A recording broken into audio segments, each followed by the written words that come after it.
திமுகவில் முதலமைச்சர், துணை முதலமைச்சர் தொகுதிகளில் வேறு யாரும் மனு தாக்கல் செய்யவில்லை.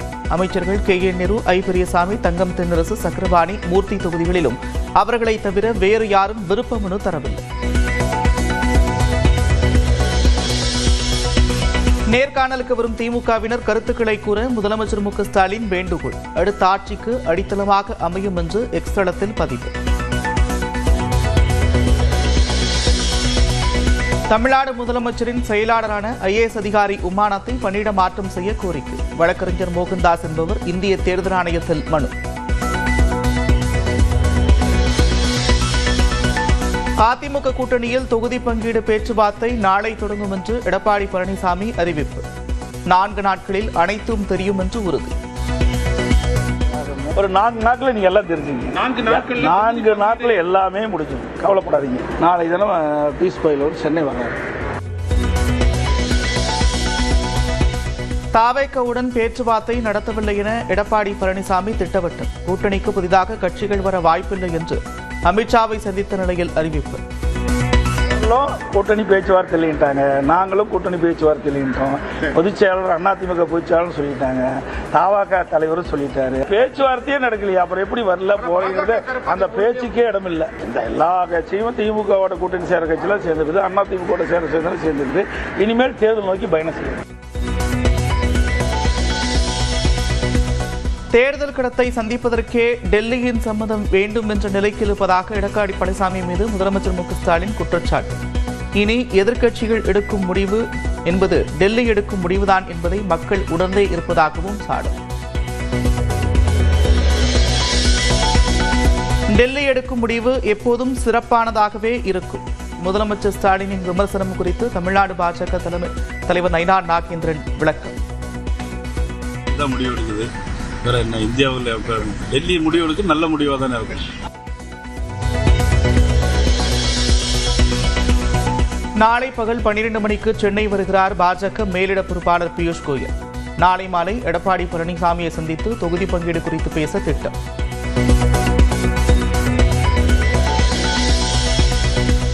இடி, சிபிஐ சம்மன் அனுப்புவது போல எடப்பாடி பழனிசாமியை டெல்லிக்கு அழைத்து தொகுதி பங்கீடு குறித்து அமித்ஷா பேசியிருப்பதாக அமைச்சர் கே.என். நேரு விமர்சனம்.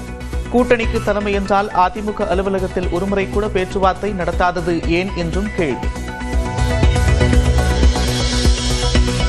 தாவேக சார்பில் போட்டியிட விருப்பம் தெரிவித்தவர்களிடம் 2வது கட்டமாக நேர்காணல் நடத்தும் விஜய். பனையூரில் உள்ள கட்சியின் தலைமை அலுவலகத்தில் நேரில் நேர்காணல் நடத்துகிறார். திமுக கூட்டணியில் 5 தொகுதிகள் ஒதுக்கப்பட்டிருக்கும் நிலையில் 10 தொகுதிகள் அடங்கிய விருப்பமனு பட்டியலை அளித்த இந்திய கம்யூனிஸ்ட் கட்சி. தளி, திருத்துறைப்பூண்டி, நாகை, வால்பாறை, சிவகங்கை உள்ளிட்ட தொகுதிகளில் போட்டியிட விருப்பம்.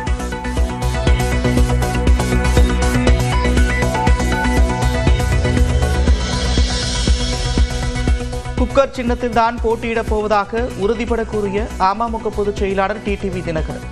தொகுதி பங்கீடு குறித்து இதுவரை பேச்சுவார்த்தையை நடத்தவில்லை என்றும் விளக்கம்.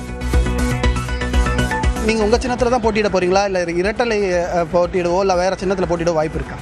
நான் குக்கர் சின்னத்தில் தான் போட்டியிடுவோம். எந்த சீட்டும் அம்மா மக்கள் முன்னேற்ற கழகத்திற்கு உங்கள் யூகங்களில் போடுற சீட்டெல்லாம் எதுவும் ஒதுக்கப்படவில்லை. ஏன்னா இன்னும் அந்த பேச்சுவார்த்தையை இன்னும் ஆரம்பிக்கலை. கமல்ஹாசன் தலைமையில் இன்று மாலை நடைபெறுகிறது மக்கள் நீதி மய்யம் கட்சியின் அவசர ஆலோசனை. எந்த சின்னத்தில் போட்டியிடுவது என்பது குறித்து முடிவெடுக்கப்பட வாய்ப்பு.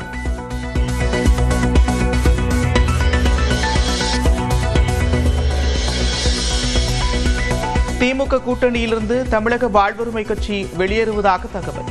கோரிக்கைகள் நிறைவேற்றப்படாததால் நாளை மறுநாள் வேட்பாளர் பட்டியலை அறிவிக்க வாய்ப்பு.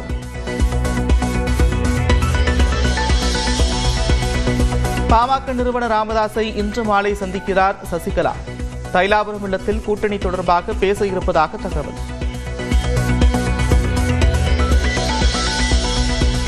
வேட்புமனு தாக்கல் செய்தார் புதுச்சேரி முதலமைச்சர் ரங்கசாமி.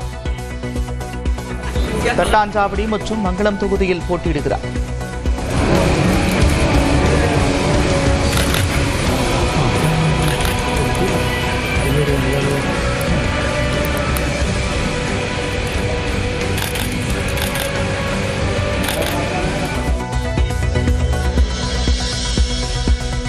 புதுச்சேரி அதிமுக மாநில செயலாளர் அன்பழகுடன் ஆலோசனை செய்த எடப்பாடி பழனிசாமி 2 தொகுதிகள் ஒதுக்கப்படும் நிலையில் வேட்பாளர்கள் தேர்வு குறித்து பேசியதாக தகவல். புதுச்சேரியில் காங்கிரஸ் 15 தொகுதிகளிலும் திமுக 13 தொகுதிகளிலும் போட்டியிட முடிவு என்று தகவல். இந்திய கம்யூனிஸ்ட் மற்றும் விடுதலை சிறுத்தைகள் கட்சிக்கு தலா 1 இடங்கள் ஒதுக்கப்பட வாய்ப்பு.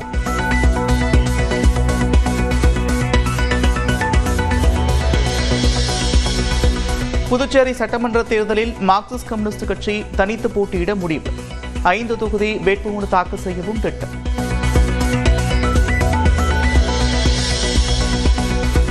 வேட்பாளர்கள் தங்களின் சமூக வலைதள கணக்கு விவரங்களை வழங்க தேர்தல் ஆணையம் உத்தரவு.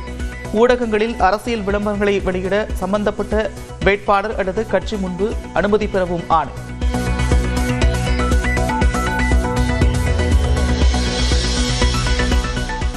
சேலம் மாவட்டம் உத்தமசோழபுரம் அருகே கட்டுப்பாட்டை இழந்த அரசு பேருந்து மினி லாரி மற்றும் இருசக்கர வாகனம் மீது மோதி விபத்து. 11 மாத குழந்தை உட்பட 8 பேர் உயிரிழந்த பரிதாபம்.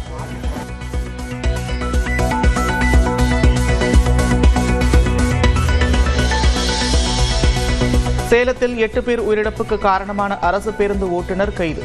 மேட்டூரைச் சேர்ந்த ஐயந்துரை என்பவரை கைது செய்த காவல்துறை.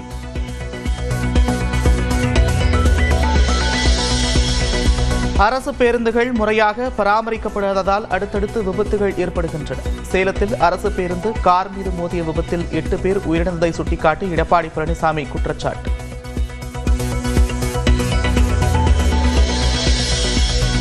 தூத்துக்குடி மாவட்டம் விளாத்திக்குளத்தில் கொலை செய்யப்பட்ட பள்ளி மாணவியின் உடல் 10 நாட்களுக்கு பிறகு பெற்றுக்கொண்ட பெற்றோர். மாணவியின் உடலுக்கு கிராம மக்கள் அஞ்சலி.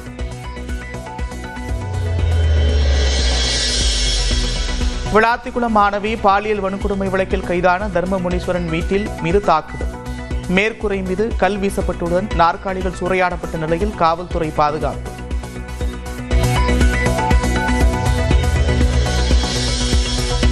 விளாத்திக்குளம் அருகே மாணவியை கொலை செய்த வழக்கில் கைதான தர்மமுனீஸ்வரன் பகீர் வாக்குமூலம். மாணவியிடம் தங்க நகை எதுவும் இல்லாததால் வன்கொடுமை செய்து உடலை புதரில் வீசியதாக காவல்துறையிடம் தகவல்.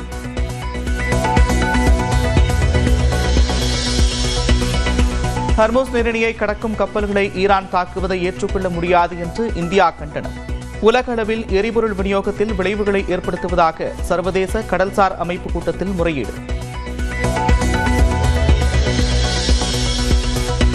ரம்ஜானை ஒட்டி மெக்காவில் சிறப்பு தொழுகை. பல்லாயிரம் பேர் பங்கேற்பு.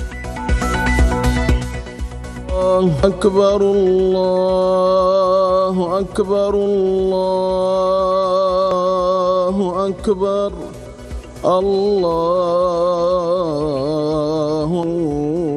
وأصيلا الله أكبر ولله